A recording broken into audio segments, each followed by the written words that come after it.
निरंतर अमूर्त शरीर ही जीव है, इसके अलावा कोई जीव नहीं है। जीव है तो उसका विस्तार, उसका आकार तो समझना ही पड़ता है। तो उस मूर्त शरीर के बराबर हमारा आभ्यंतर अमूर्त शरीर है, वही जीव है।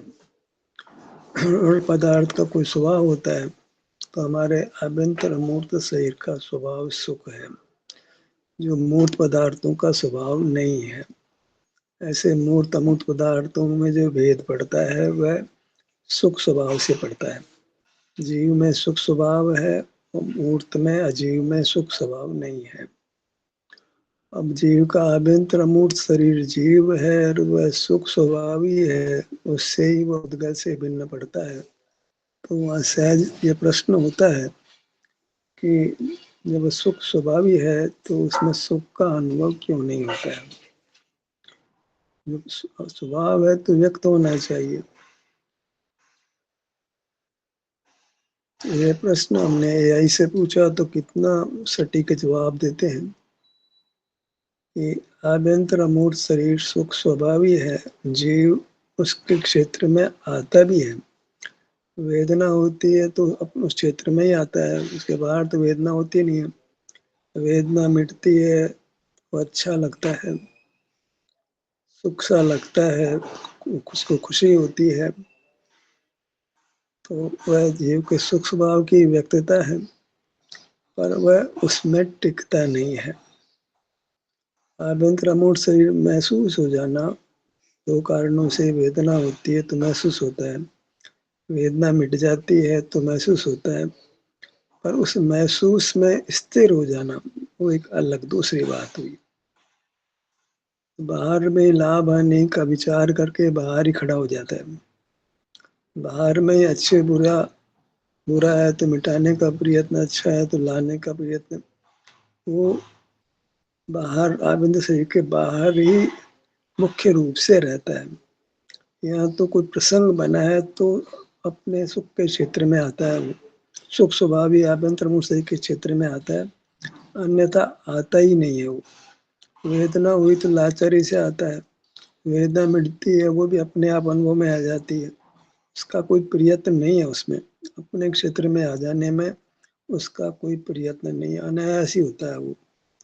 वह का प्रयत्न क्या रहता है, बाहर में लाभ हानि, बाहर के लाभ के लिए प्रयत्न करना, बाहर की हानि को मिटाना, बाहर की अनुकूलता को लाने का प्रयत्न करना, बाहर की प्रतिकूलता को मिटाने का प्रयत्न करना। ये तो हमारे जीवन का स्वरूप बना हुआ है। तो एआई उदाहरण देती है, जैसे कोई व्यक्ति घर के दरवाजे तक आ गया पर बार बार बाहर झांक रहा हो, तो वह घर में होते हुए भी घर में नहीं है। बार बार बाहर झांकता तो घर का सुख कहाँ लेगा वो। वैसे ही स्वसंवेदन तो होता है, पर इंद्रियों की आदत जीव को खींच कर बाहर ले जाती है। इंद्रियों की आदत मतलब खुद की आदत है, इंद्रियों से जानने की आदत है, उसको उसको बार बार बाहर खींच लेती है। वहाँ उसको लाभ हानि लाभ दिखता है, लाभ के लिए बाहर जाता है, हानि मिटाना भी एक लाभ ही है, तो लाभ के लिए बाहर जाता है, उसे बाहर लाभ दिखाई देता है। और सुख के लिए तो बाहर से हटना पड़ता है, क्योंकि बाहर तो सुख नहीं है।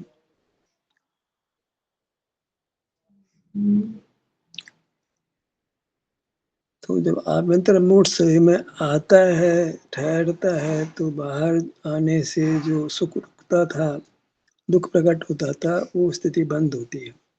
बाहर आने से सुख रुकता है, दुख आता है, और जब अपने में रहता है तो फिर दुख नहीं आता है और सुख व्यक्त होने लगता है, नई बात होती है। पर वो तत्काल ही आप समझें कि पूरा सुख व्यक्त हो जाएगा, सो नहीं होता है। पुराने कर्म तुरंत समाप्त नहीं होते, जैसे पंखा बंद कर दिया पर कुछ देर घूमता ही रहता है। ऐसे ही शरीर से हम जुड़ते हैं तो चूंकि कर्म अभी विपाक है, कर्म पूरे मिटे नहीं हैं, तो हमें जो सुख शांति पूर्ण है वो व्यक्त नहीं हो पाती है। जितना जितना कर्म मिटा है उतना ही सुख अनुभव में आता है। प्रथम तो बहुत थोड़ा कर्म मिटता है, तो थोड़ा ही सुख अनुभव में आता है, जो उसकी पकड़ में ही नहीं आता है। पानी को स्टोव पर रखते हैं, पानी थोड़ा गर्म तो होता है, पकड़ में नहीं आता, तुमको ऐसा लगता है कि पानी गर्म ही नहीं हो रहा है। तो देखे बार बार स्टोव भी जलाया कि नहीं जलाया, तो स्टोव तो जल रहा है पर उसको पानी धीरे धीरे गर्म होता है।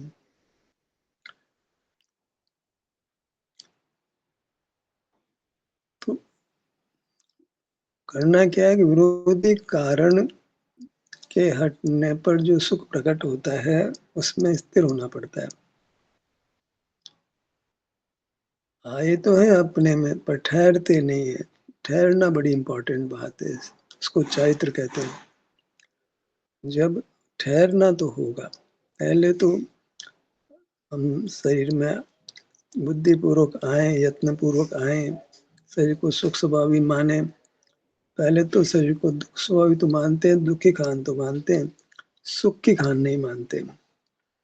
सुख तो बाहर ही लगता है, भौतिक सुख सुविधाओं में लगता है, शरीर में तो सुख लगा ही नहीं कभी उसको। वेदना लगी है और जब वेदना मिटी है तो अच्छा तो लगा, पर उसमें ठहरा नहीं है। ठहरता तो विशेष सुख प्रकट होता है, फिर वो उस सुख को भोगने को पूर्ण करने को तत्पर होता है। सुख बढ़ता हुआ दिखाई पड़े तो लोभ जागृत होता है, तो फिर पूर्ण करके ही छोड़ता उसको। तो शुरू में ही दिक्कत है। एक बार हम शरीर में ठहरे, थोड़ा विशेष सुख प्रकट हो तो फिर एक लोभ जागृत होगा, उसको पूर्ण प्रकट करें। अब तो शरीर को पूरा सुखद ही बनाकर छोड़ना है, अब दुख का प्रसंग नहीं आने देना है। तो एक बार ही जान लेता है, एक बार कर्म मिट गया, पूरा सुख व्यक्त हो गया तो वो अनंत काल बना ही रहेगा। धातुओं के संबंध में तो हम जान लेते हैं कि तपाते हैं पूरी अशुद्धि मिट जाती है, तो फिर वह सदा शुद्ध ही रहता है। ये स्थिति हमारी भी है। हम भी एक पदार्थ हैं, धातुएं भी एक पदार्थ है, वो भी अशुद्ध होते हैं अनादि से, हम भी अनादि से अशुद्ध हैं। वे मिलावट को हटने से शुद्ध होते हैं, हम में मिलावट हटे तो हम शुद्ध होते हैं। उनके मिलावट का तरीका, मिटाने का तरीका, पुद्गल की मिलावट को मिटाने का तरीका अलग है, हमारी मिलावट को मिटाने का तरीका अलग है। दोनों आखिर पदार्थ न्यारे न्यारे हैं। वो तो एक उदाहरण के लिए हम वो बात करते हैं, हमें तो अपनी मिलावट मिटाने की बात करनी है। अपने मिलावट मिटाने के लिए, मिलावट से ही दुख है, मिलावट ना होती तो सुख ही होता। अब मिलावट मिटाने के लिए क्या करना है? मिलावट होती है, उसका कार्य होता है वेदना होती है, अब वेदना से हमको दुख लगता है, उसके मिटाने के लिए बाहर का प्रयत्न करते हैं। तो बाहर का प्रयत्न कभी सार्थक हो जाता है, कर्म बलवान नहीं होते हैं तो, बाकी वो बाहर का प्रयत्न कोई सच्चा प्रयत्न है ही नहीं। उसमें तो प्रयत्न करते करते भी एक सुख मिटता है, एक दुख मिटता है, दूसरा दुख आ जाता है, उससे ज्यादा बड़ा दुख आ जाता है। वो उपाय ही नहीं है। वेदना तो स्वयं ही मिटती है, मिटाने का प्रयत्न नहीं करना, उसके अनुभव में रहना, साक्षी रहना, सहिष्णु रहना, वो तो अपने आप ही मिटने वाली है। कर्म जाएगा तो मिट ही जाएगी। अब जब मिट जाएगी तब वास्तविक पुरुषार्थ खड़ा होता है। जब वेदना मिट गई है, आपको खुशी हुई, अच्छा लगा, अब उसमें स्थिर होना है। यहाँ से मोक्ष मार्ग प्रारंभ होता है। अब यहाँ से शरीर में आपको सुखद अनुभूति होने लगेगी। जो सुखद अनुभूति हुई ना, वेदना मिट गई तो अच्छा लगा, अब ये अच्छा है, ये बढ़ने लगेगा। फिर बढ़ते बढ़ते आपको लोभ जागृत होगा या ये सुख प्रकट करना है। अब दुख में नहीं आना है, शरीर को स्वस्थ नहीं करना है। अब स्वस्थ हो गया तो उसको पूरा स्वस्थ करना है। अब शरीर में अच्छा अनुभूति, विशेष अनुभूति, जब ठहरता है तो विशेष सुख होता है। उसकी पहचान बनती है कि यार ये तो मैं, शरीर में तो सुख होता है, बाहर तो उत्सुकता पूरा भ्रमणा थी, यहाँ असली सुख है। इस स्थिति में आवे कि हमको शरीर में सुख लगे, यही दुर्लभ स्थिति है। वेदना मिटकर सुख होना, यहाँ तक तो जीव को संतोष नहीं हुआ और बाहर के काम करने लगे, लोभ जागृत नहीं हुआ, उस सुख को बढ़ाने का परिणाम पैदा नहीं हुआ। अब शरीर में जब वेदना मिट गई, अच्छा है, आराम की स्थिति है, तो यहाँ एक अवसर है कि हम उसमें ठहरे, तो फिर विशेष सुख प्रकट होगा जो आज तक इसने कभी प्रकट किया ही नहीं। एक नूतन पुरुषार्थ है, नूतन नूतन यत्न है, जिसको उसने करना है। अगर मोक्ष आना है, दुख को सर्वथा मिटाना है, तो इस शरीर में वेदना रहित स्थिति मिले और उसके अनुभव में ठहरे तो सुख बढ़े, तो उसको लोभ जागृत हो तो सुख को पूर्ण करे, वो पूरे शरीर को अत्यंत सुखद बनाए। शरीर दुखद होता है तो शरीर सुखद होगा, शरीर को दुखद तो मान लेता है और सुखद नहीं मानता। कैसे दुख दे सकता है, वो सुख भी दे सकता है। उसी में दो धर्म है। मूर्त के संबंध से दुख देता है, मूर्त का संबंध मिटने पर वह सुख देता है। अब मूर्त का संबंध धीरे धीरे मिटता है, एक साथ मिटता नहीं है। तो उसको विश्वास ही नहीं आता है कि पूरा सुख हो जाएगा, क्योंकि धीरे धीरे बढ़ता है। दुख तो एकाएक आ जाता है, कर्म का तीव्र उदय एकदम एकाएक दुख पैदा हो जाता है, भयंकर दुख भी पैदा हो जाता है। पर वो क्रम से ठीक हो भी जाता है। पर सुख बढ़ने का जो कार्य है वो धीरे धीरे धीरे धीरे सुख प्रकट होता है। यही जीव जो है को समझ नहीं पाता है कि क्या करना चाहिए उसको। सुख धीरे धीरे बढ़ता है तो उसको धीरे धीरे ही उसको आगे बढ़ने देना है, उसके अनुभव में स्थिर रहना है। वहाँ विकल्प नहीं करना है कि बढ़ नहीं रहा है, पहले ज्यादा था अब कम हो गया, कम हो गया है ज्यादा हो गया, ये विकल्प में नहीं आना। निर्विकल्प रूप से साक्ष्य भाव से जैसे जैसे सुख बढ़ रहा है उसका अनुभव करता रहे। हालांकि विकल्प हो जाता है कि हाँ सुख अच्छा हो गया, बढ़ गया, पहले से अधिक है, अब पहले से अधिक शरीर अच्छा हो गया, अधिक सुख का अनुभव कराता है।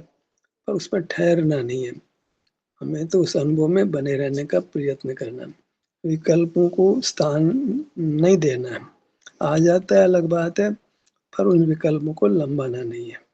लंबाते हैं तो फिर एक तरह से सुख को छोड़ने जैसा ही काम हो गया, बाहर आने जैसा ही काम हो गया, पर पदार्थ को जानने रूप जैसा ही काम हो गया। पर पदार्थ को नहीं जानना है, एक बात तो ये हुई, क्योंकि वो तो अपने सुख से दूर हो गया। अब सुख व्यक्त हो गया, उसके विकल्प में भी नहीं रहना, तो भी आप सुख से दूर हो गए। पर्श में नहीं जाना है, विचार में नहीं जाना है, ये दो शर्त है। पर को विषय नहीं करे, विचारों में नहीं खड़े हो। अब तो अच्छा हो गया, पहले इतना नहीं था, अब ज्यादा हो गया, पूरा हो जाएगा, अब और ज्यादा मेहनत करूँ तो ज्यादा लाभ मिल जाएगा। इस इन विकल्पों को लंबाना नहीं है, नहीं तो फिर वो छोड़ने जैसा ही हो गया, पर पदार्थों को जानने जैसा ही हो गया। आसमान से गिरा खजूर में टक गया, मुहूर्त को जानने में रुक लग गया था, अब विचारों में रुक गया। इंद्रियों को जीता तो मन से हार गया। हमें इंद्रियों को भी जीतना है, मन को भी जीतना है, विचार भी नहीं करना है, विकल्प भी नहीं करना है। मुहूर्त को जानने से इंद्रिय ज्ञान होता है, और विचार करना एक तरह से विकल्प है, उसमें भी नहीं रुकना है। हमें तो बस जैसे जैसे अनुभव बढ़ता जाता है उसके अनुभव रूप रहना है।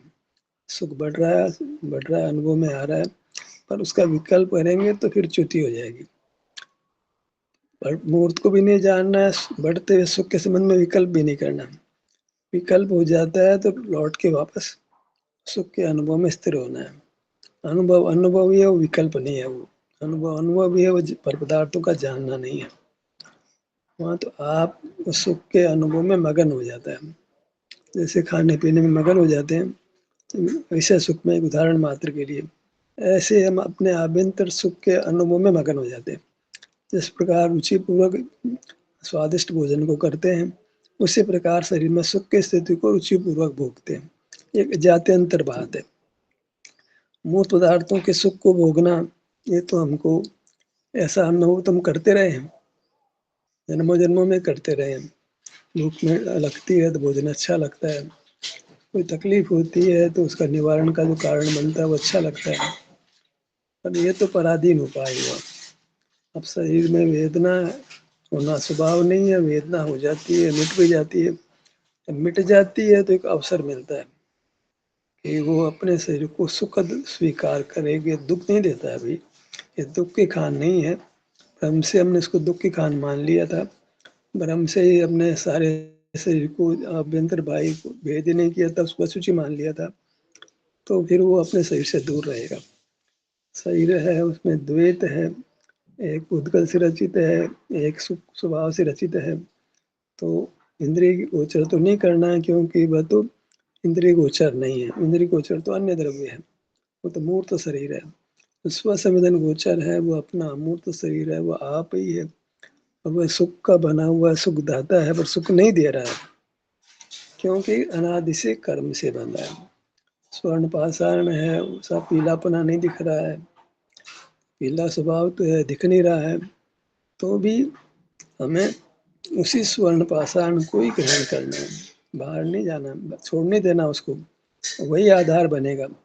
जो स्वर्ण पाषाण है, जो अभी काला काला दिख रहा है, पीला नहीं दिख रहा है, उसी को छोड़ना नहीं है। छोड़ दिए तो फिर स्वर्ण से गए। ऐसे शरीर में सुख नहीं लग रहा है, वेदना लग रही है, या अच्छा नहीं लग रहा है, तो हम शरीर को छोड़ के बाहर सुख के साधन, आमोद प्रमोद के साधन बाहर ढूंढने लगते हैं। सुख उसको छोड़ देते हैं। चूंकि शरीर में सुख अनुभव में नहीं आ रहा, हम शरीर को छोड़ देते हैं। यही भूल हो जाती है।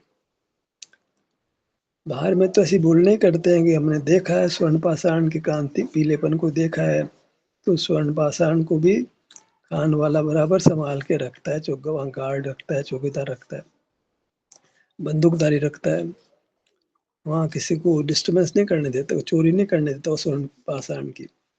ऐसे ही हमको अब इस ऐसे शरीर को जिसमें वेदना हो रही है, सुख नहीं हो रहा है, इसको पूरी ताकत से संभाल के रखना है, क्योंकि इसी में वेदना मिटेगी और सुख होगा। इसी में मूर्त का संबंध हटेगा और सुख प्रकट होगा। और सुख है धीरे धीरे प्रकट होकर पूर्ण सुख होगा। प्रोसेस से सुख प्रकट होने का वो प्रोसेस यही है कि हम उस स्वर्ण पाषाण को, अपने अमूर्त शरीर को छोड़े नहीं। भले उसमें वेदना हो रही है, वेदना मिटी है, सुख कम प्रकट हुआ है कि ज्यादा प्रकट हुआ है, इस आभ्यंतर अमूर्त शरीर को हमने छोड़ना नहीं है। इससे च्युत नहीं होना, इसमें टिके रहना है।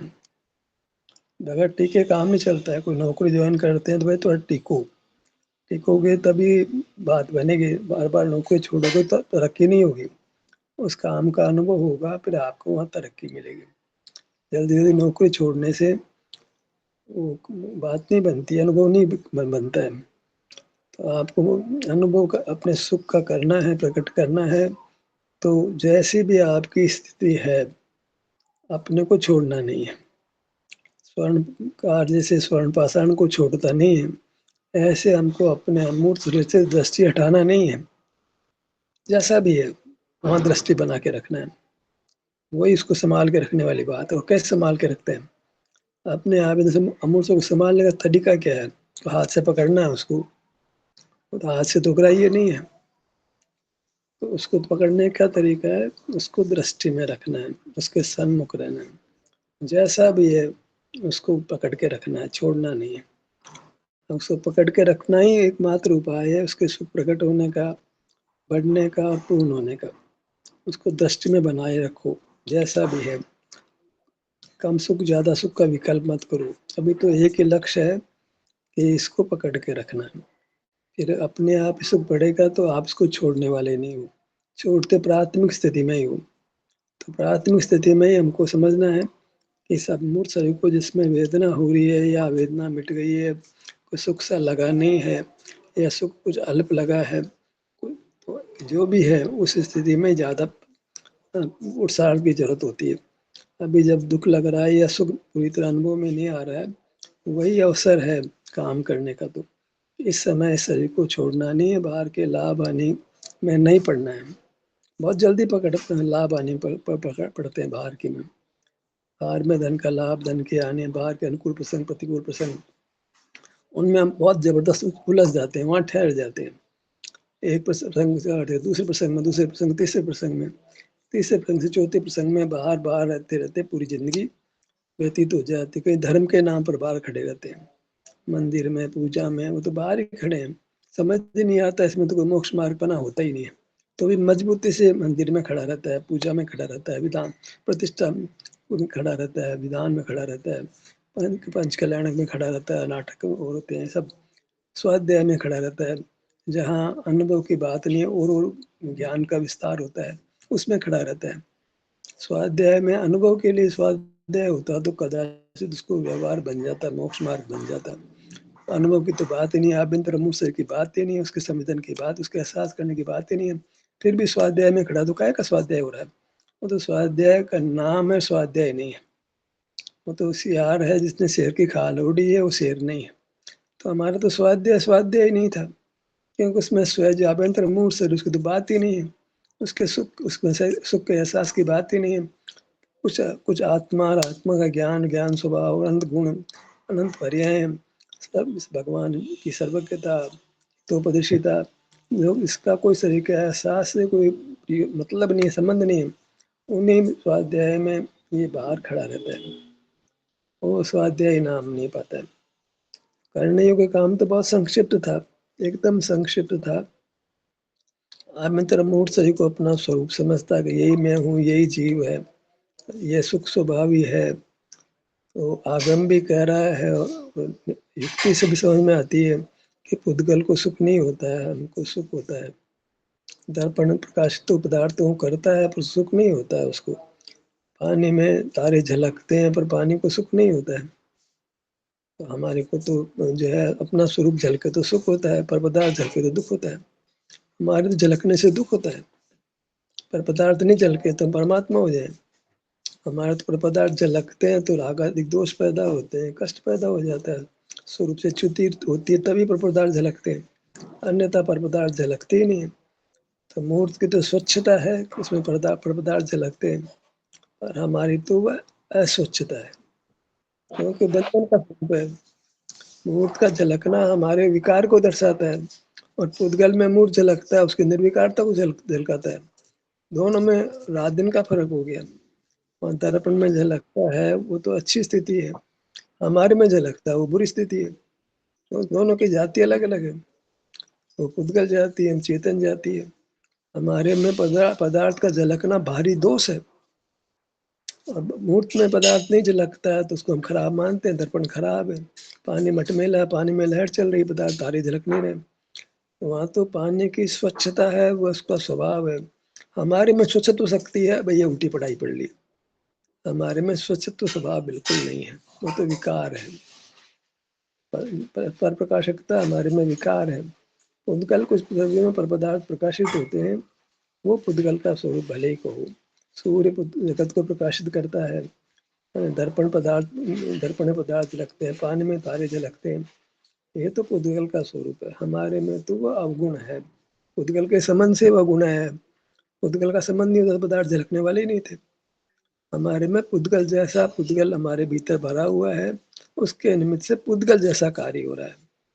इन मूर्त का जानना है पुद्गल जैसा कार्य है, पुद्गल का कार्य तो नहीं, पुद्गल जैसा कार्य है। जैसा पुद्गल में होता है ऐसा ही हमारे में हो रहा है, और उससे हमको स्वरूप च्युति होती है, सुख प्रकट नहीं होता, सुख पे आवरण आता है, सुख ढक जाता है, प्रकट नहीं होता है, ढका हुआ ही है, प्रकट नहीं होता है, अनादि से ढका हुआ ही है। तो कभी वेदना मिटती है तो सुख सा लगता है, उसमें हम ठहरते नहीं, उसकी पहचान हमको होती नहीं। हम उसमें अपने को सुख स्वभावी माने और अपने में ठहरे, बाहर नहीं झांके, बाहर पदार्थों को प्रकाशित नहीं करे, तो उसका सुख प्रकट व्यक्त होकर उसको अच्छा लगे। हाँ भाई, मेरा शरीर तो सुख स्वभावी है, दुख की खान नहीं है, तो सुख की खान है, बहुत अच्छा लगता है, बहुत अच्छा लगता है, मेरे में बहुत अच्छा लगता है मेरे को। ये एक स्थिति बड़ी दुर्लभता से, बड़ी कठिनाई से आती है, क्योंकि ठहरने का मुख अपने में ठहरता ही नहीं है, तो स्थिति बनती ही नहीं है कि शरीर में बहुत अच्छा लगे उसको। बहुत अच्छा लग जाए तो फिर पार होने में टाइम नहीं लगती, लोग जागृत हो जाता है, फिर उसको पूर्ण करके ही छोड़ता है। शरीर को पूरा सुखद बनाना है, लाभ से लोभ खड़ा होता है, पूरा सुखद बनाना है, बिल्कुल वेदना रहित करना है। एक बार अच्छी स्थिति व्यक्त हो जाएगी तो अनंत काल तक बनी रहेगी। तो शरीर में सुख लगता नहीं है, लगता नहीं है, भाई लगेगा, कुछ कुछ इंतजार तो करो, ठहरो तो, थमो तो जरा, इंतजार तो करो, प्रतीक्षा तो करो। इतना सहिष्णु, इतना धैर्य क्यों खोते हो? थोड़ा धैर्य रखो, थोड़ा सहिष्णु रहो, थोड़ा ठहरो, अपने में काम को होने दो, कर्म के संबंध को मिटने दो, सुख व्यक्त होगा, बढ़ेगा, और फिर आप उसको पूर्ण भी कर पाओगे। अब क्रमबद्ध में पूर्ण होगा ये बात अच्छी नहीं है, तुम्हारे यत्न से पूर्ण होगा। तुमको अपने शरीर में ठहरना होगा, सुख नहीं है तो भी ठहरना होगा, क्योंकि सुख बाहर पुद्गल में तो होता नहीं है, होना तुम्हारे में ही है, तो तुमको तुम्हारे में ही ठहरना होगा। जो हीरा का पत्थर है नहीं चमकता है, उसी को चमकाना है। कहाँ चमकता है उससे कोई फायदा होने वाला नहीं है, उसकी कीमत नहीं मिलने वाली। जो हीरे का पाषाण है वो चमक नहीं रहा है, उससे काम चलेगा, चमकते हुए कांच से काम नहीं चलेगा, उसका कोई मूल्य नहीं मिलेगा। तो दर्पण में पदार्थ झलकते हैं, उससे कोई सिद्धि नहीं है। हमारे में जो है सुख जो है होता है, तो हमें अपने को ही पकड़ना पड़ेगा। दुख है तो भी अपने को ही पकड़ना पड़ेगा। अपने में वो पर प्रकाशन है, वो अवगुण है, वो कुशील है, व्यभिचार है। वो मूर्त की स्वतंत्रता को बाधित करता है, मूर्त की भविष्य को खत्म करता है और अपने स्वरूप से च्युति है। खास बात तो ये है। तो अपने स्वरूप से च्युति है, वही वही अपराध हो गया, वही कुशील हो गया। तो अपने स्वरूप में जो अपना विस्तार है उसमें बने रहना है। उसमें दुख है तो भी सहन करना है, सुख है, दुख मिट गया तो बहुत ही अच्छी बात हुई, हम आपको भी अच्छा लगता है, उसके अनुभव में ठहरिए, तो फिर सुख आपका प्रकट होगा। स्वभाव तो था, अभिव्यक्ति नहीं थी। अभिव्यक्ति धीरे-धीरे होती है, ठहरने से होती है, इसको चारित्र कहते हैं। आप रूप में थिर भये सम्यक चारित्र सोई। तो पाँव से मस्तक तक अपना रूप में, उसमें स्थिर रहो, बने रहो, भागो मत यहाँ से। थोड़ा बने रहो, विकल्प मत करो।